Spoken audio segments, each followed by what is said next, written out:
Day two of the second Donald Trump presidency. You're looking live at the White House. Donald Trump spent the day announcing an investment of up to $500 billion for artificial intelligence infrastructure. He says it's going to bring 100,000 jobs, and he also announced sweeping executive actions. Fair to say we're still learning what's in some of the executive actions that he signed yesterday. His pardoning of January 6 rioters has sent Democrats and the press into an uproar. Washington is a flutter with anger. Keep this in mind, though. Donald Trump won the election despite January 6th, and despite Democrats reminding the world of January 6th over and over and over again. Democrats still haven't figured that out. One of Trump's political superpowers is making his enemies do and say stupid things in an effort to oppose him. It's happening about the January 6th pardons, and it's happening on immigration. That's our Why It Matters memo tonight. Here's video from just a couple of hours ago. Illegal immigrants heading for buses that will take them back to Mexico. The big white buses lined up to take away some of the first droves of migrants under Trump's new orders. In Chicago tonight, ICE agents will make targeted arrests of known criminals and others who have what are called final deportation orders. So gigs up for them. They should be going home. Yet Chicago Mayor Brandon Johnson and Illinois Governor and presidential wannabe J.B. Pritzker say they're going to do everything possible to stop the arrests. In some cases, the Chicago Police Department will not cooperate with ICE. So think about that. In order to oppose Donald Trump, the Chicago Police Department won't help catching criminals, just to oppose Donald Trump. If it weren't so cold in Chicago, it's below zero there tonight, maybe Pritzker or Johnson could head out to physically stop the raids. And for them, into their calculus, it would be a great photo op. They could stand in the doorway of a gang house, George Wallace style. This might be the second Trump presidency, but Democrats are running their playbook from 8 years ago.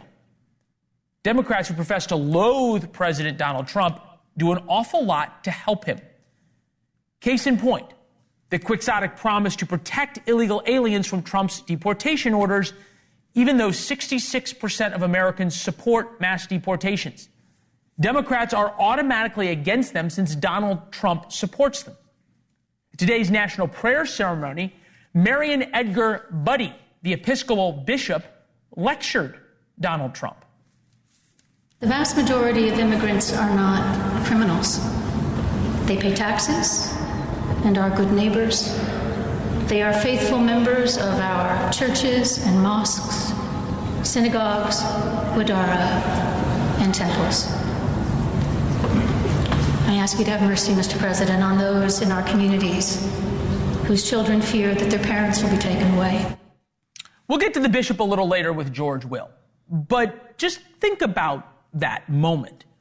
The national prayer service for the incoming president, and the bishop lectures the president.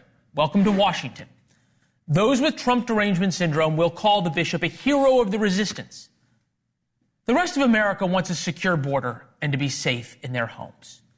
Border agents say they know who they're looking for. NewsNation's Allie Bradley got exclusive access to the numbers.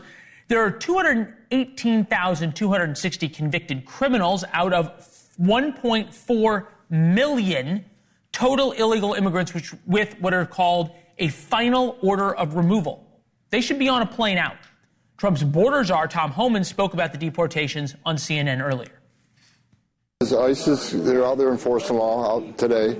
And, of course, as I've said numerous times, they're concentrating on public safety threats. That'll be our priority right out of the gate. So ICE officers are back to doing their job. I wouldn't call them raids or target enforcement operations. They know exactly who they're looking for. They know pretty much where they'll find them. Now, Democrats would love nothing more than the stories of families ripped apart for evening newscasts. We went through this once. Trump closed the border, then Democrats reflexively opened it. That didn't work out well for Democrats. For Team Trump to succeed, they must continually remind Americans who they are deporting and why. Former Navy SEAL Jonathan Gilliam will be with us in a minute about the fight against illegal immigration in the cartels south of the border. We go to WGN anchor Ben Bradley live in Chicago, thankfully inside with us as that city gets ready to take Donald Trump to task or oppose him. Ben, good to see you. I get why J.B. Pritzker wants to oppose Donald Trump. He thinks it's going to work for him in Iowa or on the campaign trail raising money for president. Why Brandon Johnson? Well, first of all, J.B. Pritzker doesn't need any money for his presidential campaign. He's a billionaire. Brandon Johnson's got approval ratings almost as cold as our weather in Chicago. Teens, basically. Listen, they have to appeal to their base. What I don't think they get, or they're now beginning to understand a little bit, is that their base, like the rest of the country, has moved. 2.5 million people in the blue state of Illinois voted for Donald Trump. More people in Chicago voted for Donald Trump than they did last time. The interesting thing is, here we are, Donald Trump promised mass deportations on day one. We're 30 hours in, and here in Chicago, which was supposed to be ground zero, we haven't seen any evidence of any deportation so far. Okay, well, things sometimes take at least more than a few hours to get going. Fair to say there are people being sent back and things at the border we understand are changing significantly. I think this is important, though, and you said that things in Chicago are changing, and we saw a lot of Brandon Johnson's constituents. A lot of African Americans in the poorer Chicago neighborhoods furiously angry over the amount of illegal immigrants and the money being spent on them in Chicago. Has any of Brandon Johnson's $400 million on 50,000 migrants in the last 2 years? $400 million. Yeah, there's a lot of people in Chicago who are angry about that. And there are a lot of people who are asking, okay, what do we do? The issue is not a Chicago problem, though. The reason Chicago police aren't cooperating with ICE agents is because of a state law signed by a former Republican governor that said local law enforcement, whether you're in Chicago, the suburbs, or downstate, can't cooperate with federal agents for the purpose of deportation and can't ask people or investigate somebody's immigration status. So, that's great reporting that Allie Bradley did to find that number of criminally convicted immigrants who are here, who will be first, supposedly, on the deportation list. But if those folks are in jails or prisons in the state of Illinois, even if one was supposed to get out tomorrow, those folks who are running the jails can't call up ICE and say, hey, we got a guy coming out tomorrow. He's on your list. Come get him. Fascinating. And let me just put a button on this. I don't think J.B. Pritzker is introducing any legislation to change that law, right? He's not. His rhetoric has changed a little bit, saying that he agrees convicted criminals should be deported. But so what, you go through the legal process, which takes 2 or 3 years sometimes to get a trial in Cook County here in Chicago. So, I don't know that while his rhetoric has changed a little bit, the effectuality of it, he's still saying, if you get charged with murder tomorrow and you're an illegal immigrant, well, we got to wait until you're tried. Well, and also, and I'll take the last word here, he's the same guy who said, if you want to come for my people, illegal immigrants included, you have to come through me. I'll refrain from any reference to what it would take to come through J.B. Pritzker. Ben Bradley, thank you very much. With us now, Jonathan Gillum, former Navy SEAL, counter-drug and narcotics missions, led one of the missions into Colombia to help take on the cartels there, former FBI special agent. Jonathan, it's good to see you. Last night, when signing the executive orders declaring the cartels foreign terrorist organizations, the president was asked about boots on the ground. Take a listen. President Trump, if cartels are now going to be seen as foreign terror organizations, would you think about ordering U.S. Special Forces into Mexico to take them out? Could happen. Stranger things have happened. This is actually an executive order designating the cartels and other organizations to be foreign terrorist organizations. That's a big one. Yes, sir. People have wanted to do this for years. So they are now designated as terrorist organizations, foreign. And Mexico probably doesn't want that. But we have to do what's right. All right, Jonathan, when he says stranger things have happened, what does it look like, assuming the president declares war, and he has a lot of powers to do that with Congress, depending on how it works, of targeted drone strikes on cartel leaders, Navy SEAL raids, Delta Force, whatever it is, raids on drug lab production facilities, fentanyl trafficking organizations? Well, first of all, Leland, he doesn't have to declare war because these individuals are on a terrorist list now. The United States is technically in a offensive as well as defensive position now, and they can bring all of the assets the United States has to bear, which includes intel, military, and also the white collar aspect of this, because people have to realize these cartels are businesses. If they're not making money, they're not going to exist. And so now the United States can look at them the same way they look at Iran, for instance, and go after their financials. Although the difference here is that primarily cartels are a cash business, but they can start to go after them and the nations in which they're in and put pressure on them and start working this systematically. When I was in Colombia, we led training missions, and we were not allowed to go in there as a military operation I get that. Because it was a law enforcement operation. I get that, operation. Jonathan. My question, though, is how difficult really is it? I mean, when we think about these cartels, and they are gangs, in many cases, they have armies that are better equipped than, say, the Mexican military. But it wouldn't really take that much, would it, if the order was given to go down to Mexico and start knocking some heads, a few drone strikes, a couple raids, and the cartels might have a problem recruiting people all of a sudden, wouldn't they? Well, it could be. But see, the cartels are involved in the intimidation process of a lot of these states, the neighborhoods, the people that work down there. So when you look at the people who work for the cartel, there's a difference between those individuals, the soldiers for the cartel, and the leaders, the actual business leaders of the cartel. So they're going to define all these things. If they just went down there and tried to start knocking heads, you're going to get into a quagmire because you just push them into the shadows. And so we have to look at this systematically, which I believe Trump will do. And as far as the border goes and the immigrants, you can see that the border, every drug case that I was ever a part of in the FBI went back either to the Canadian border or to the southern border, but they always involved cartels or drug organization, criminal enterprises outside of the United States. Excuse me for interrupting you. President Trump just talked about this a few minutes ago. Take a listen. Canada, very much so. They've allowed millions and millions of people to come into our country that shouldn't be here. They could have stopped them, and they didn't. And they've killed 300,000 people last year, my opinion, have been destroyed by drugs, by fentanyl. The fentanyl coming through Canada is massive. The fentanyl coming through Mexico is massive. And people are getting killed and families are being destroyed.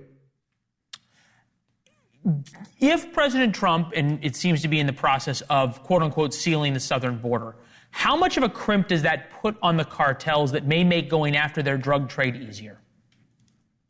It makes a tremendous impact, or it is a tremendous impact on their ability to move their product, if we look at this as a business, into the United States, which is their biggest buyer. And so blocking the border, putting a wall there on the southern border means that you are causing their main delivery avenue a disruption. So that is exactly what we need to start doing, is looking at these individual ways. But I have to point this out, Leland. This is not, now because they've designated these individuals as terrorists, it's not just a law enforcement issue. It's now a national security issue. And so that puts all the assets at play, which is way different than the cartel issue in Colombia before this issue arose. You think about it just in terms of terrorism, it's about time, right? You at some point with fentanyl deaths, you're having a 9/11 every 11 days in terms of deaths in America. Jonathan, thank you. Fascinating conversation.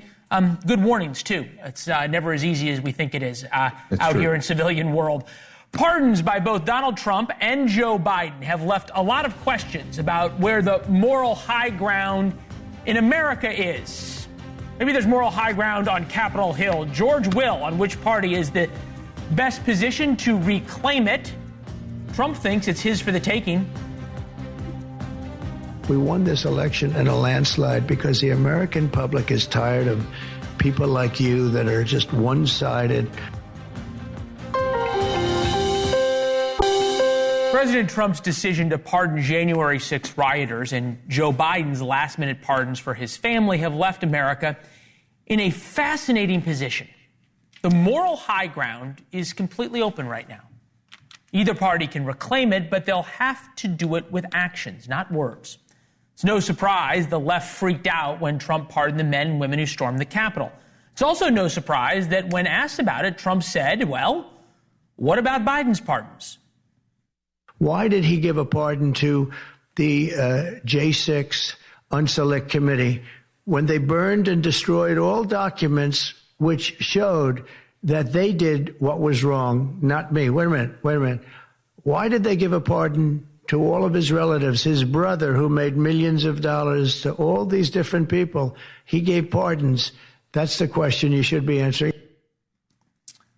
What most people forget is that this debate is that Trump himself was the victim of a weaponized Department of Justice and prosecutors in New York and Georgia who openly said they were out to get Donald Trump, not to enforce the law. So, of course, when Donald Trump's supporters came to him and said these January 6 defendants are a victim of the same weaponization, he believed them. The lesson isn't that Trump is awful or dangerous. The lesson is that when you give up your proclaimed values because you hate someone, you become just like them, arguably even worse because you're a hypocrite.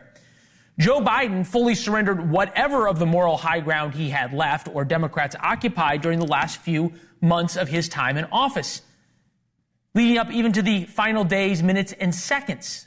Of all people, comedian Jon Stewart pointed it out. Biden, you're at the inauguration. Did you auto-schedule your pardons? And second of all, what the man? You're just pardoning your whole family? It's not a great look. Yeah, like any good captain, as the ship is going down, Biden gave the order, that lifeboat is for my family. The rest of you can do just like a kind of Jack and Rose thing. All right, George Wills here, NewsNation senior political contributor, Pulitzer Prize-winning columnist for The Washington Post. Is this the first time you've ever had an intro soundbite from Jon Stewart? Exactly. All right, there we go.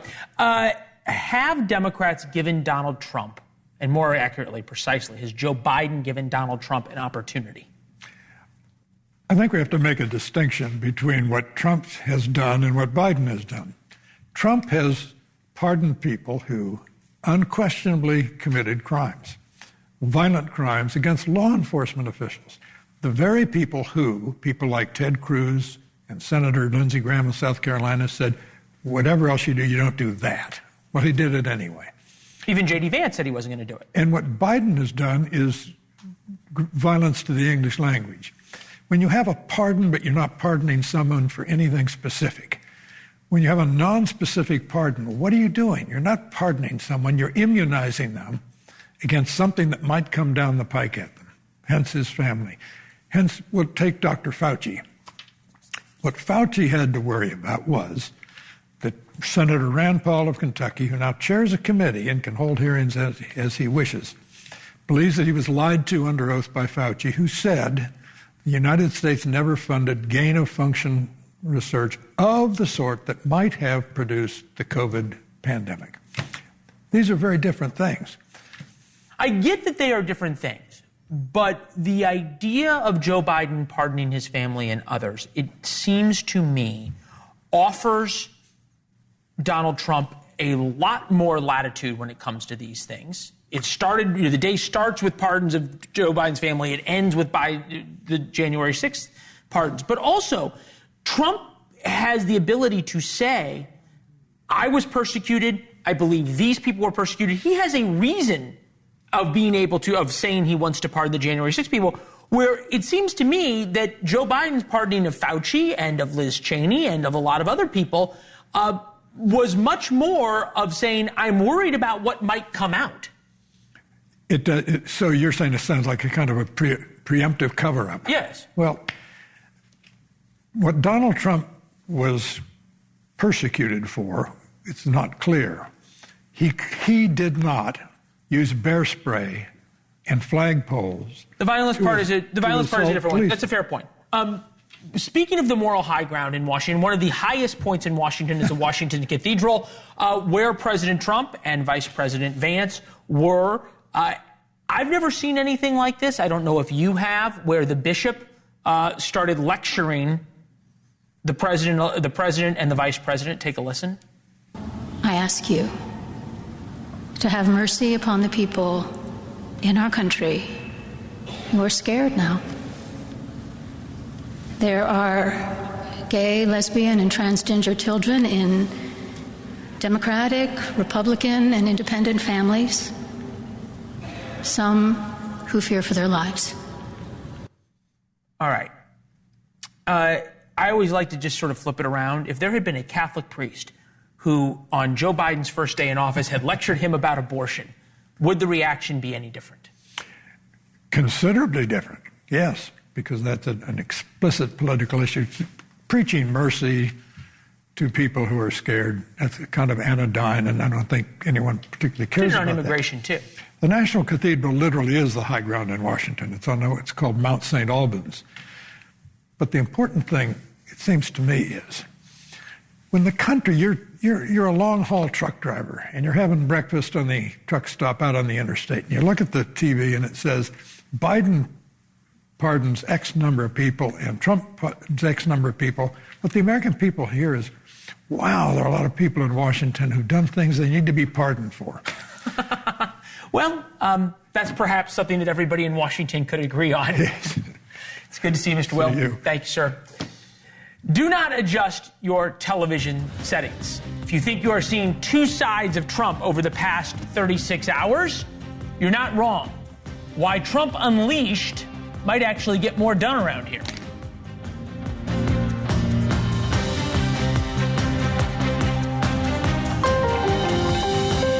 Over the last 36 hours, we have seen two very different sides of President Donald Trump. The first, an optimistic president laying out his vision of a golden age for America only he can help lead us to. He's been funny, gracious, a loving family man surrounded by his kids and grandchildren. But then there's this other side of Trump that's perhaps a little less golden, more snarky, vindictive, doesn't care at all what other people think of him. He says what he wants to say, different than Trump 45. The evidence lies perhaps best with two separate speeches Trump gave after being sworn in. There was the speech at noon. There was a second speech that not nearly as many people saw. It's important to note these two speeches were less than an hour between. The golden age of America begins right now. And I did have a couple of things, to say that were extremely controversial. America will soon be greater, stronger, and far more exceptional than ever before. People that were very, very guilty of very bad crimes, like the Unselect Committee of Political Thugs. Sunlight is pouring over the entire world.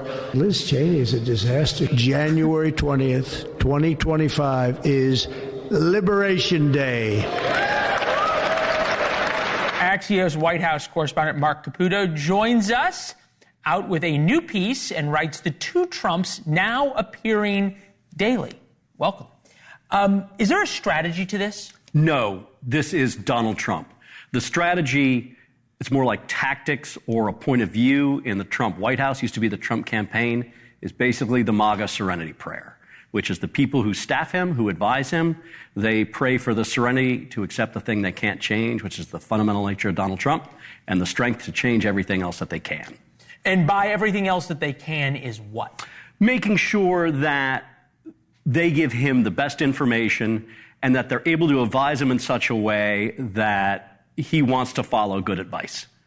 Generally, Donald Trump has an idea of the things he wants to do, and then he crowdsources it with a variety of people. There are some things he's just committed to and he's going to do anyway, and they try to find the best, easiest, most legal way in some cases to get there. All right. So we think about these two Donald Trumps, and one of the things that I thought was most interesting about the second speech was he kept basically saying, my staff, who tells me not to say it, but I'm going to say it anyway. Here you go. And I did have a couple of things, to say that were extremely controversial. And between J.D. and Melania and anybody else that heard, please, sir, it's such a beautiful unifying speech. Please, sir, don't say these things. Two things about that. One, I don't think Melania calls him sir. I have no reporting on that. I just don't. He joked about it at that speech that he was making that up. Okay. Number two, I talked to someone who worked for Donald Trump very closely in the first administration and said he had PTSD hearing that soundbite just because of how many times he said, please, sir, don't do this. Donald Trump did it anyway. What is using the staff as a foil for Donald Trump? I think he just enjoys the fact that it's Donald Trump unplugged. And letting the crowd know that. Right. He's a performer. What you saw yesterday at his inaugural, the official, on-script, staff-written, professional speech, and then Donald Trump unplugged, normally that's what you would get at a rally. And so what he would do is the speech would roll on a teleprompter, and then it would stop, and then he would go off on these various... Yeah, correct. He'd bob, he'd weave, he'd go on these meandering paths and journeys, and then come back. And he would actually say during those speeches, my staff doesn't want me to say this. And there's a certain relationship he develops with the crowd and kind of takes them into his confidence. And that's just how he is. He's a showman. He's a marketer. What is this to mean? And I think we're still waiting to see, right? We know how Washington has changed in the 8 years between Trump 1 and Trump 2. How has Donald Trump changed? I think Donald Trump has grown more realistic about what he can do and what he can't do. And even though he would never admit and never would have a clock on his desk ticking down his hours, Donald Trump is keenly aware that he has got only 4 years left, and that's why he hit the ground running so hard. Well, and probably also, I think you pointed out, keenly aware of what he can do, and therefore it's probably more than he thought he could do in the first term.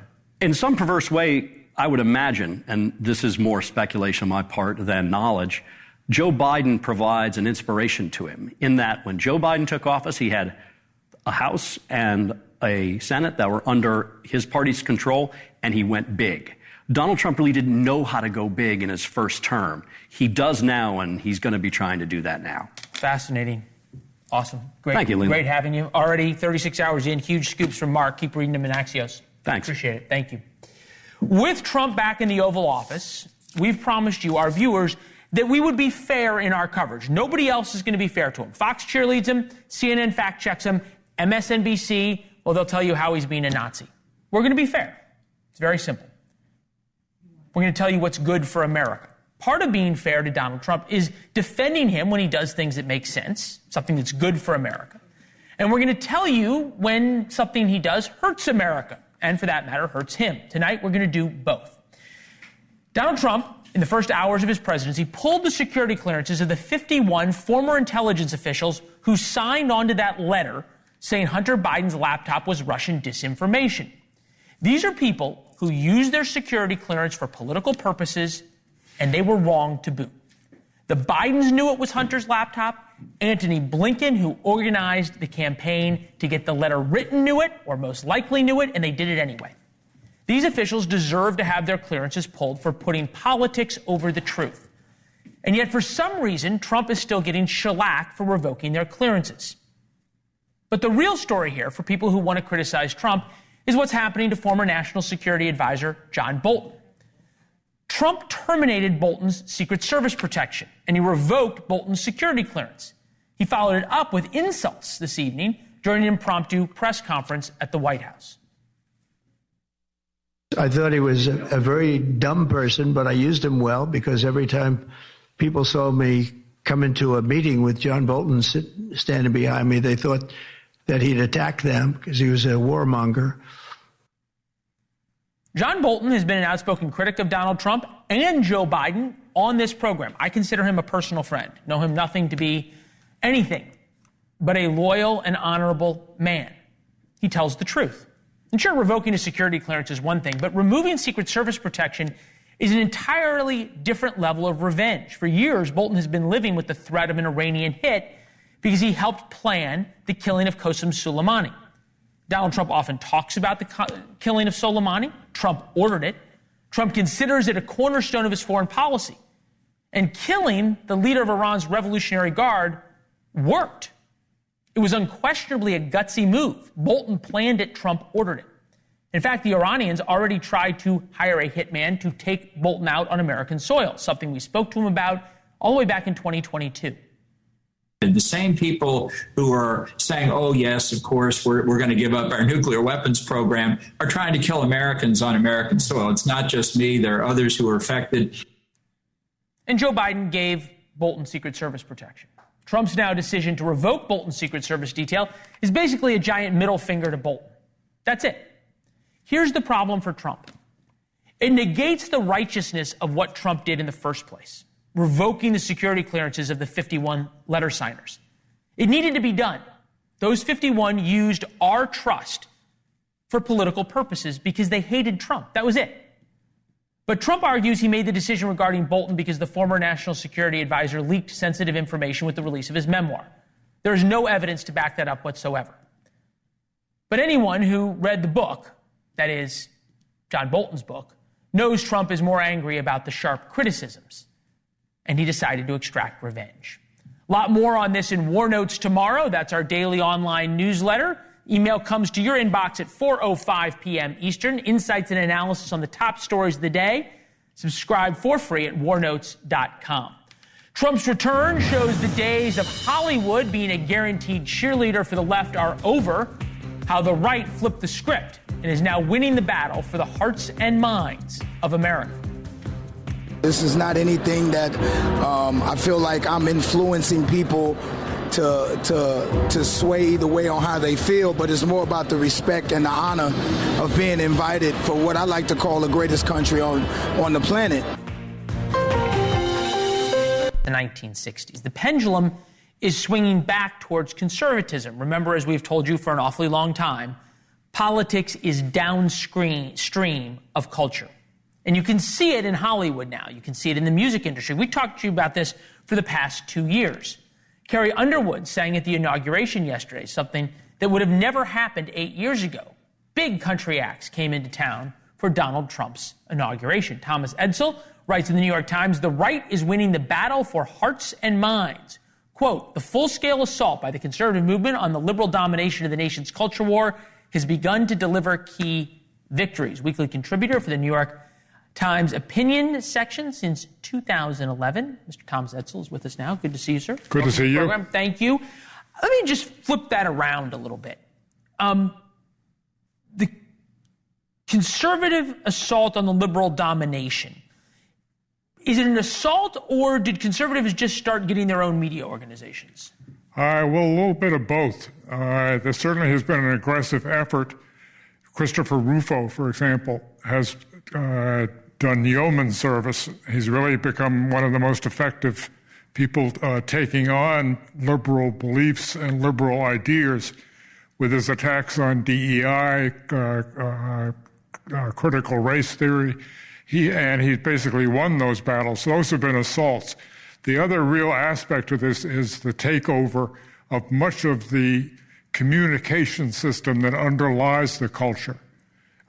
Twitter is now X, Parler, Gab, podcasting is now overwhelmingly a much more conservative institution. Yeah, we put this up. Joe Rogan Experience this past weekend with Theo Vaughn, Sean Ryan Show, Tucker Carlson Show. I think you'd also have to put up the Daily Wire, Ben Shapiro Show on the Daily Wire. That's not because there's only conservative investment or investment for conservative outlets on podcasting. Why did it work? Why does it work for conservatives on X, on podcasting, on especially Instagram, where it doesn't work for liberals in the same way? I think there's a very strong anti-establishment feeling floating around, and the liberalism has become the establishment in many respects. It's made it much harder for the left to appeal to this gut feeling that's taking place around not just America, but Europe. In many countries, the anti-incumbent sentiment is strong almost everywhere. But at any rate... Would you say, we've often said, right, politics downstream of culture, as Andrew Breitbart said, that it's not really liberal or conservative, but the culture is moving towards traditional values rather than conservative. To some extent. You see this in terms of basically a more masculine view is being supported, even in Hollywood, a more tough guy image. The feminization of the Democratic Party has begun to hurt it. You can see this in the defection of young men from the Democratic Party. Huge shift in the last election. Huge shift away from the Democratic Party. Mr. Edsel, good to see you, sir. Good to see you. Fascinating article. I was really surprised you wrote it extremely well. Thank you. Thank you. Good to see you. Donald Trump's executive orders lead right to one building, and it is not the White House, nor is it the Capitol behind it, who might be really running our government in a few months.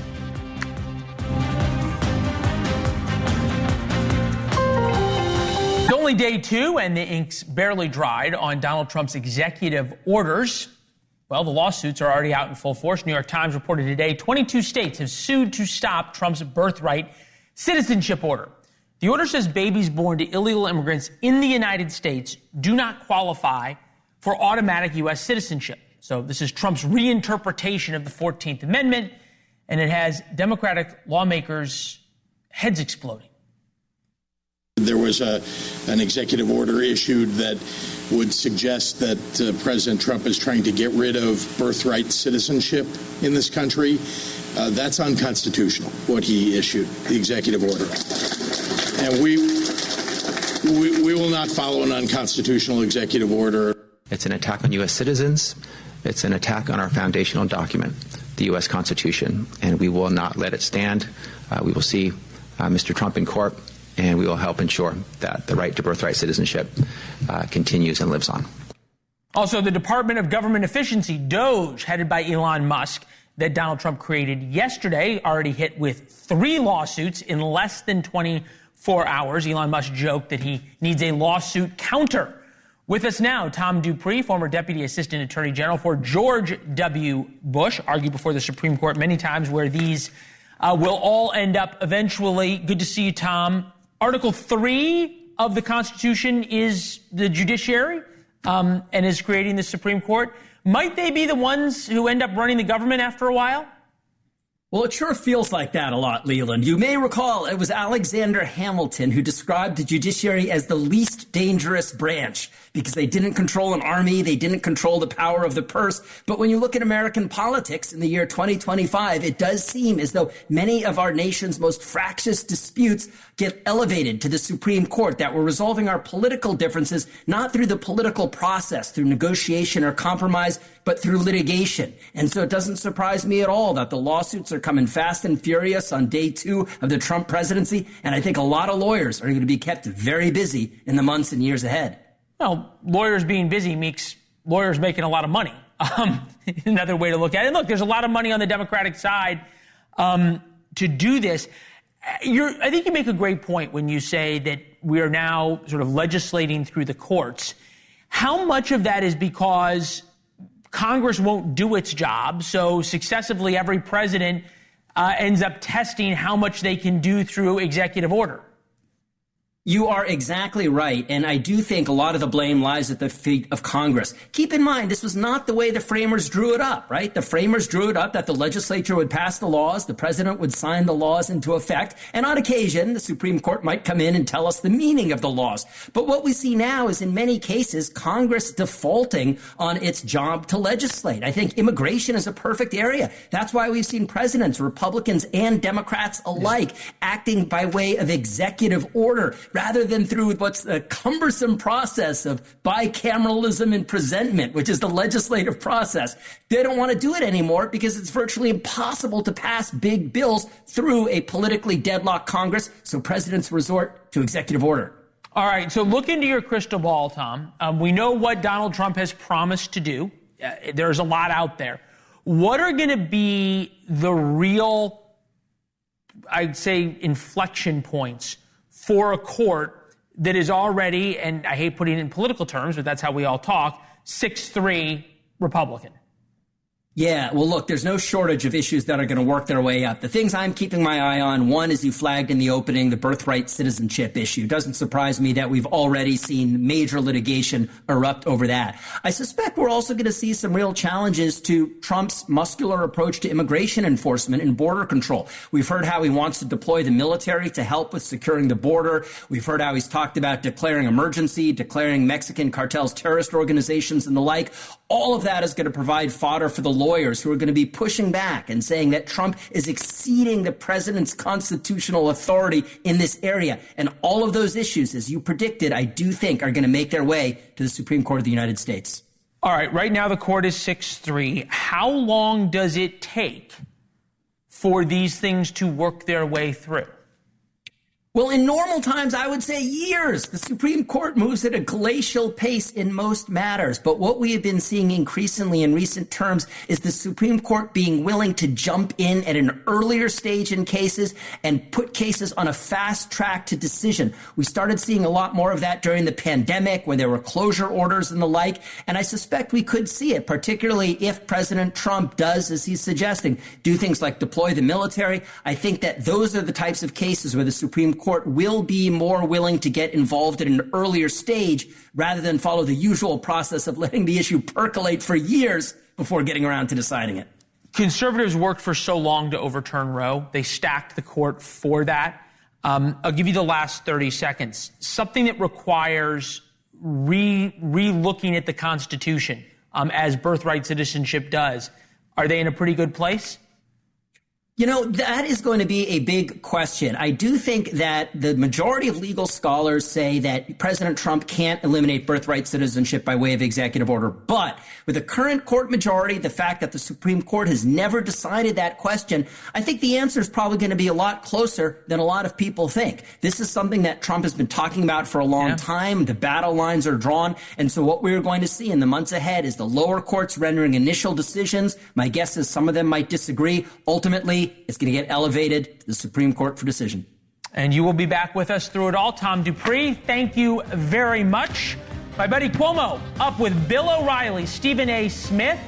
What a team. Day 2 of the Trump presidency.